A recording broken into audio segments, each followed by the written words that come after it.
Hey, it's me, Egbert. Egggburt. Check out my website at egbert.com. Now it's back to those two dudes who told me they would bring in big ratings. They better are their history. Here are Brad and John. John, do you know the two toughest words in the English language for most people to say? Do you have any idea? I have no idea.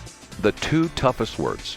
Most people, these two words will never come out of their mouth. In their lives, maybe they'll come out once or twice, but for the most part, these two words will never be uttered by, let's say not a majority of people, but a minority of people. These two words will never be uttered, or for the majority of people, they will be uttered very infrequently.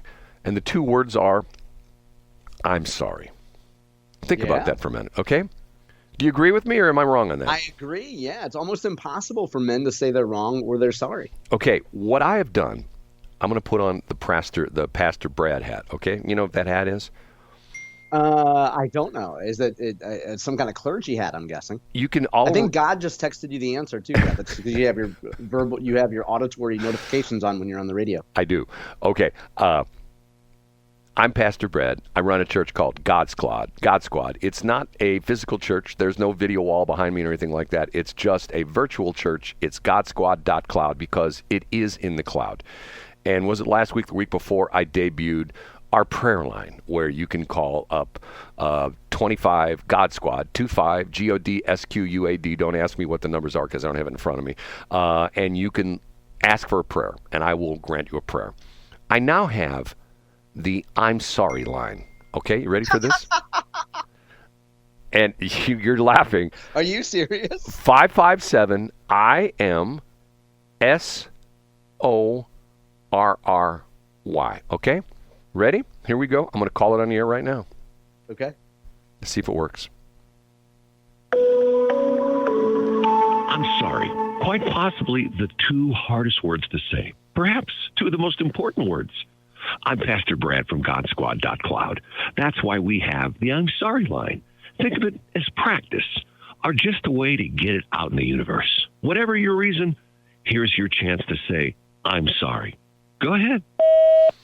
I'm sorry for all the bad things I say to John Combest when he's not around. Your voicemail has been sent. Okay. Goodbye. You know what? I didn't have my mic on. That's why she did that. Okay, that's the I'm sorry line. So and it's a real line. I'm not kidding you. You think I'm kidding, don't you? No, I don't. I think if there's any kind of a project where you could dump money with no returns, I think you'll find it, Brad. I believe you. Thanks, John. But see, you're missing the big picture is I want them to donate to the GodSquad.cloud church. And you can right now go on, no, seriously, you can go on GodSquad.cloud and you can make a donation to, so you're talking, in other words, John is one of these guys that he has to have, correlations, let's put it. Effort A results in resultant B, okay? Which is incorrect, but finish that thought. Well, I'm trying to raise money because, first off, I'm trying to improve the website, but second off, I'm trying to buy another radio station which will essentially broadcast the current God Squad programming, which you can listen to right now. If you go to godsquad.cloud, you can stream our God Squad radio station, which is not on the air right now. But I'm only looking for $999,999 to, just a dollar short of $1 million, because I don't want to see too pretentious, essentially like I want $1 million. I just want $999,999 for my next radio station, which will broadcast God Squad. So the important thing about that is how many times have you said, to yourself, God, I made a fool of myself. I should really go back and tell that person I'm sorry. Or that woman that I said something nasty to 10 years ago, and even though I really loved her and she married the guy down the street, I need to tell her I'm sorry. But maybe you don't know where she's at anymore. So you can call 557 I'm sorry, 557 IMSORRY, and you can essentially tell that person virtually, I'm sorry. I like, and here's my favorite part about this, Brad, jokes aside, is that to have a line where you can do this, it's almost like a confession. In most cases, when people give apologies, it's actually very selfish of them. So, Brad, to use your example, if you went to some female that you wronged 10 years ago and it's been gnawing at your conscience, and you go and you run into her at Deerberg's, and then you give her a sad 10-minute apology about what a jerk you were. That apology is actually more about you assuaging your own guilt than actually remedying the situation and making her feel better. And in fact, she doesn't owe you 10 minutes to listen to your sad, bumbling, beta, cuck-face, pedestalizing apology. She should just keep walking through Deerberg's. So that's why most apologies are actually selfish in nature. What I love about your plan, Brad, is it allows men who don't have the courage to give an immediate "I'm sorry" to someone the ability to do it on a confessional line where only Pastor Brad will hear it and then delete it and then nothing will happen to it. And I think it's great, Brad. It allows people to say they're sorry without actually imposing themselves on the person to whom they affected an injury. Well, I'm actually thinking about as it evolves. As a matter of fact, I debuted that today. That's the first time it's been on. Matter of fact, I literally set it up right before it went on the air about an hour or so ago, about an hour and a half ago.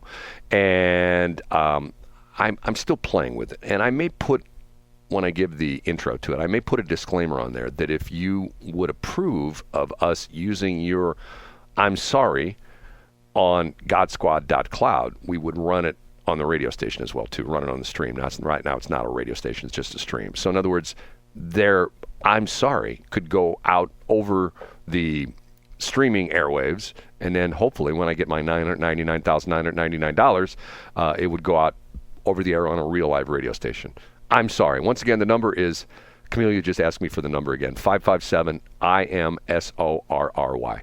And by the way, the 557, people goes, what's that area code? Do you know that's the new St. Louis area code? Did you know that? Oh, I didn't know off the top of my head. No. Yeah. So we're no longer 314 and 636 only. They put in the 557, which I believe can be anywhere in the St. Louis metro. I mean, nobody's getting landlines anymore, but back in the day, if you were getting a landline in Clayton, you had to be a 314 number. If you were getting a landline in St. Charles County, you had to be 636. Now the 557 can go anywhere. It can go, I think, pretty much anywhere a 636 or a 314 can go, wherever that area code is anymore. Who knows anymore? Area codes, nobody pays attention to that. Okay, John sounds a little bit spicy this morning, a little bit edgier than normal, because I can read the tea leaves, and we haven't discussed this before we went on the air. John's not in a good mood because, John, stocks are taking a beating, aren't they, John? I'm in a great mood. I'm aggressively short, but go ahead, Brad. That's another assumption of yours that's wrong. Go ahead, Brad. So you're shorting all these stocks and you're happy, right? Are you kidding me? Can I tell you an NVIDIA story lately? Okay, go ahead. Later on. Are you making money? Are you shorting NVIDIA? I'm not short NVIDIA now. I was short. I covered my short probably a little prematurely. I'll just tell folks a quick story, Brad. I don't mean to step on your stock market story, but here's a good example from the crash of 1929. So famously, Joe Kennedy, who was a bootlegger and was the father of the Kennedy clan, the patriarch of the Kennedy clan, he has a famous anecdote that he knew the market was going to crash when he went to get a shoe shine, and his shoe shine boy started giving him stock tips. Now, Brad, I'm going to obfuscate some details here, but about 6 weeks ago, no, maybe 2 months ago, I was in an event that involved a whole bunch of children at a event. And a gentleman, a portly, well-fed gentleman, who I don't know well, started giving me tips about how I should buy NVIDIA stock. You know, NVIDIA has been through the roof, a huge return over the last few years. And I told a friend of mine who's not involved, who doesn't pay attention to the markets at all, I said, remember the name NVIDIA and remember that I said that this is the top. Now, Brad, I think it was 2 or 3 weeks later, NVIDIA actually hit its top. The ticker symbol, by the way, is NVDA, and you can short it through an ETF where you can aggressively short. So I went short NVIDIA immediately, and I lost a few percent at the beginning. But since that time, I'm thinking NVIDIA's down about 12%. I'm not sure where it is today.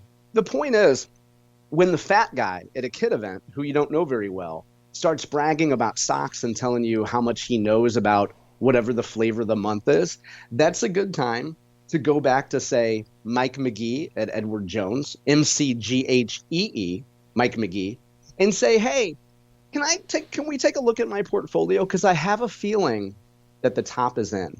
That's my rant, Brad. Okay, John, and here's something else I want to bring up this morning. Hold on a minute. Okay, much better. NVIDIA's down 12% in the last month, so thank you.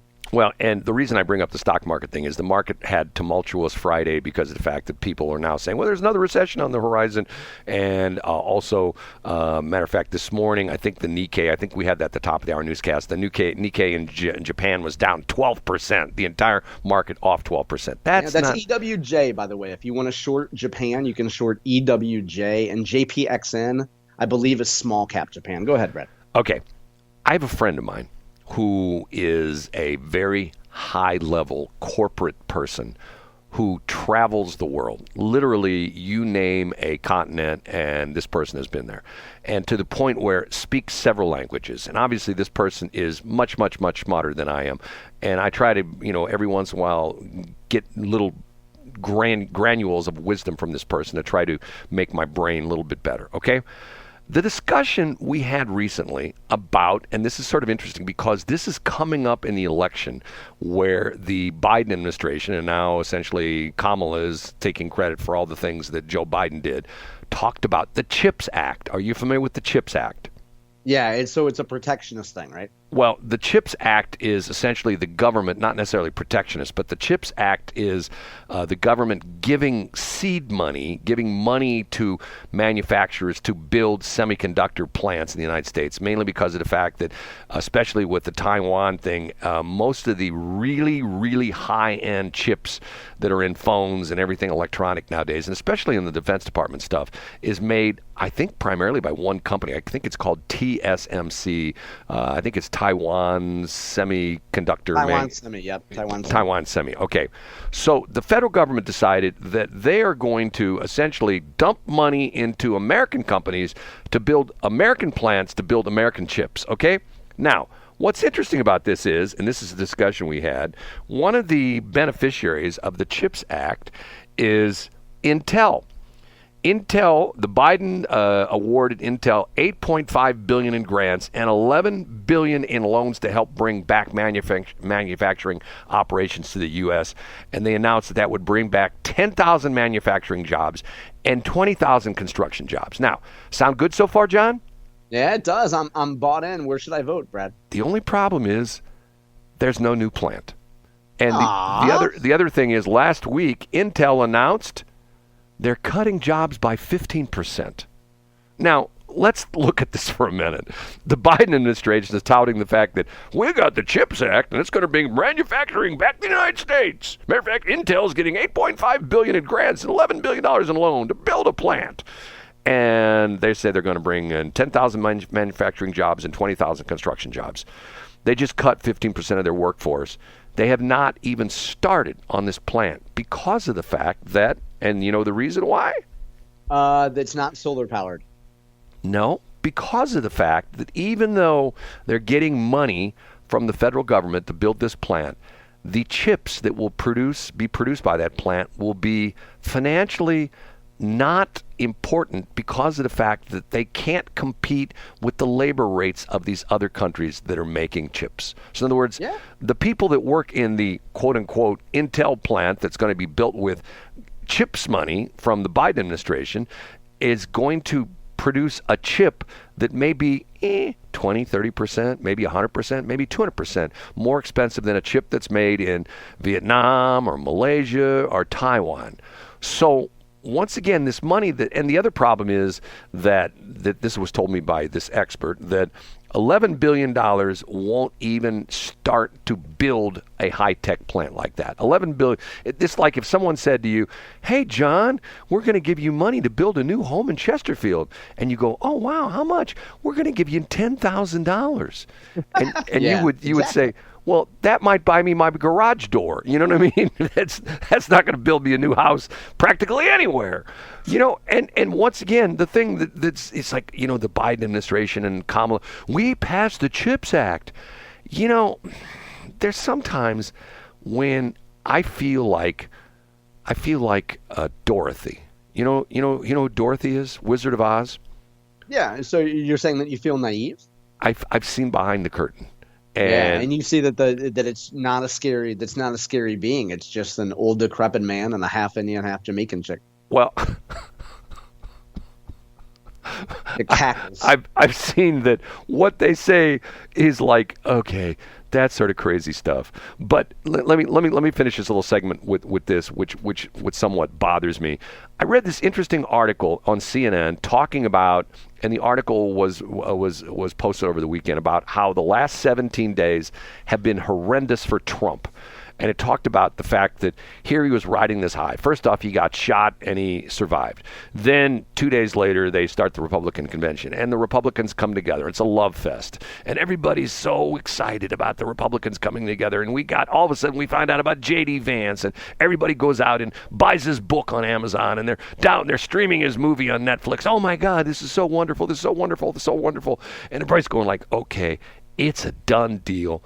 Trump's the new president, and a couple days later, Biden resigns, or essentially he's out as president, and gives no reason, and no reason has ever been given why he's not running for re-election all of a sudden.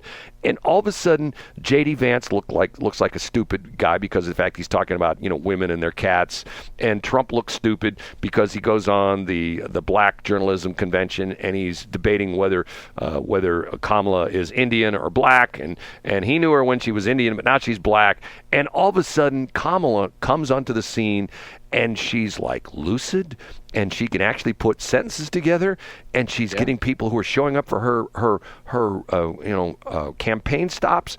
And according to CNN, times have changed. It only took 17 days. What do you think of that? Well, I mean, I think there's something to be said for the fact that Democrats are feeling on a high right now. I mean, I think there's, especially going into the convention, and they have a sympathetic media that's willing to tell their story. They have even Brad Hildebrand is advancing their CHIPS narrative, which shows how simple that argument is. Now, we just got a text, by the way, Brad, that about who does support the CHIPS Act is actually Erik Estrada. He texted me. He said Wilcox is not on board yet because Wilcox is on the shift at Costco, and he doesn't get off till noon. So we're not going to know, and he can't use his phone when he's stocking shelves at Costco. But Erik Estrada's on. It's not necessarily that. It's because of the fact that Erik is still old school and still drives that Kawasaki Police 1000, and Wilcox has jumped onto the BMW R1000 bandwagon. That's the R1200 bandwagon. That's the whole difference. And you have no idea what I'm... I saw that, yeah. And, I didn't know that, but I was watching Cletus McFarlane.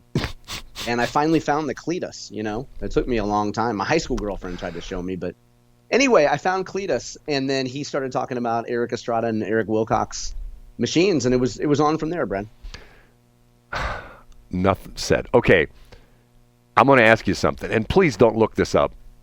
I won't. If you don't already know. Is this about who's the canoe driver? No. Do you know about the RFK story? RFK Jr. story. I don't have any idea. Okay, I know they named a stadium after. No. Do not look this up because I want your honest reactions when I tell the story on the air next break. I'm ready. And this will be C Block. C Block. Thanks for checking out the Brad and John Show podcast. This segment of the show is brought to you by John Combest's book, Stalking, Harassment, Internet Trolling, A Guide to Recovering and Rebuilding After Online Attacks. It's a great reference if you've ever been the unfortunate target of a social media attack. It's available on Amazon. Just search John Combest. That's Combest, John Combest, and the book will show up in your search results. Now it's time for another segment of the Brad and John Show. Can you handle it?